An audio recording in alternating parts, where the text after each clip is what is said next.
Hi, and welcome to another episode of Starship Gaming, and today I'm going to do something a little different. I am going to tell you a story, and it's not necessarily spooky or scary, but nevertheless, it's a story of a memory I have from October 2004, so let's jump right into it. So, I've always been into gaming, and years before that, the very first console I ever received was a Nintendo Entertainment System, NES, NES, whatever you want to call it. And about a year before, in 2003, I really started playing my NES a whole lot again. I was buying games like crazy, and then by the end of that year, I just suddenly gave up. Of course, I had a NES back in the 90s as well, but it was at this time I was having this big, I guess you could say, a revival of interest in the NES, and what ended up happening is I was into it for a short time, and then I lost interest. And the reason why was the lack of being able to find enough games to pique my interests. But that all changed on one day in October 2004. My parents usually loved the thrift shop. They still do to this day. But on that particular day, we ended up driving to a thrift store. And the thrift store no longer exists now. It's been gone for, I'm going to say about 15 years. Let's see. No, about 14 years. Yeah, about 2005. Yeah. So not long after my visit, probably about a year after my visit, it folded. So it was a Salvation Army, and we go inside. There's the typical clothes everywhere, and of course there was the toy section. And I was let's see, how old was I at the time? I was 10, almost 11 years old, and of course I've been gaming since I was really young, so I knew, But I was in there particularly to look for PS1 games. Even back then I was looking for them. But what I didn't expect to find was any NES games. So I go around a corner, I go to the, I guess it's the household section, where they keep like microwaves and dishes and stuff like that. And for some reason, 2 cartridges ended up in that section. One of them was a Mario Duck Hunt and World Track Meet 3-in-1 cartridge, which I remember exactly. It was $1.99. But there was one more that really got my interest back into the NES. I looked down, and there is a Mega Man 4 cartridge, $1.99. I picked it up, was super excited. I also picked up the 3-in-1 cartridge. Still looked around for PS1 games, couldn't find any. Went home, dug my NES out of the closet, hooked it up, and after a little bit of struggling, because back then I didn't know you could send them in to get your pins replaced. Even, you could. Here's what's interesting. Nintendo did pin replacement for the Nintendo Entertainment System up until 2007, and I didn't know that. I wish I did, because today, in my shop, I do pin replacement for the Nintendo Entertainment System. But after I got home, was super excited. After some fiddling and stuffing some cardboard above the cartridge to get it working, I finally played Mega Man 4, and probably the best Nintendo Entertainment System game that I had ever played at that point in time, at least. So, I played this for weeks until I beat it. I came home from school every single day until I mastered it. And then I told my friends about it at school, and they came over, and they could never compete.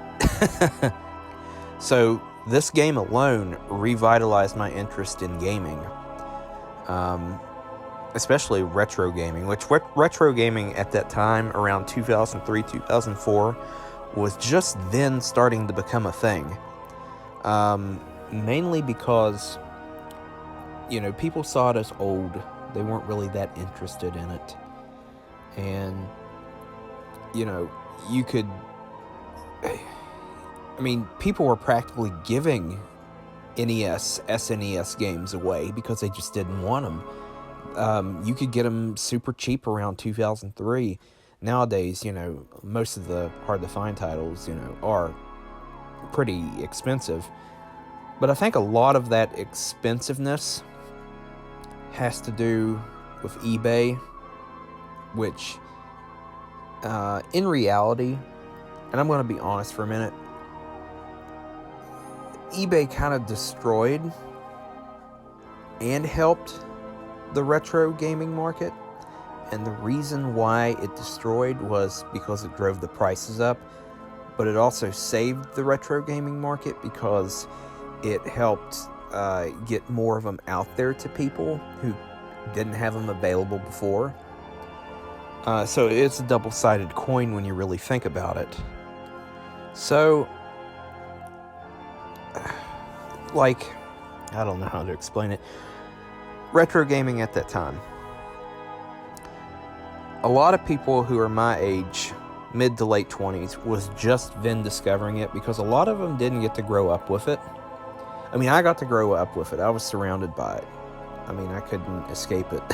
We were the type of family that, everyone may have had the newest and latest stuff. In 2003,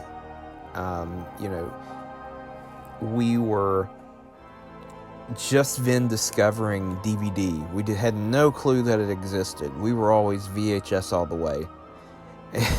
And we preferred old stuff over new stuff. Not for the fact that it was cheap, but for the fact that we appreciated it. Appreciated it more than most people at that time, and even most people today do. But in retrospect, I would say that the retro gaming market as it exists, like Nintendo Entertainment System, Super Nintendo, Atari, really started around, I'm going to say 1997 or 8, at least for Atari and Nintendo Entertainment System. And the reason why is people were getting them super cheap. But I would say a safe number of when retro gaming really started taking off in terms of as a hobby was around 2003, 2004. And a lot of it has to do with, that was during the rise of what they call nerd culture. You had these superhero movies and collectibles and whatnot. I mean, it's always existed, but that's when it was really prominent, when it really started. I mean, really, really started. And I guess you could say the catalyst of what started a trend may have been the angry video game nerd in 2004. I mean, he wasn't that popular starting out. He probably reached his peak, his beginning peak popularity, I'm going to say around 2005, maybe 2006. And I think that may have had something to do with it. I don't want to say that was the whole cause. I'd say it was probably about maybe 5 to 10% of the cause. But a lot of it had to do with nostalgia. People just wanted their old games. And I think that's what really caused, the retro gaming market to really rise during the, what they call the noughties, 2000s. But I've gotten way off track. I will finish the story with this. Every October, I make it a chore. I make it a chore to play Mega Man 4 and at least beat it before the end of the month. And it's already the middle of October now, so I'm a little behind. But I can beat the game like it's nothing. I could beat it in, in no time. I mean, it's a challenging game, but it's not too challenging. Of course, I've played all the other Mega Mans, but Mega Man 4, I'd have to say, in the bottom of my heart. Because of that trip, that got me really interested in retro games, and that continues to this very day. So I hope you enjoyed today's episode. Of course, this is October, and we will be doing spooky stuff all month. So don't forget to like and subscribe. It really helps out. If you do, it encourages me to make more videos and make faster, come out with them faster. So don't forget to like and subscribe. Hit the bell if you want notifications of when we do more awesome videos. And until next time, I will see ya.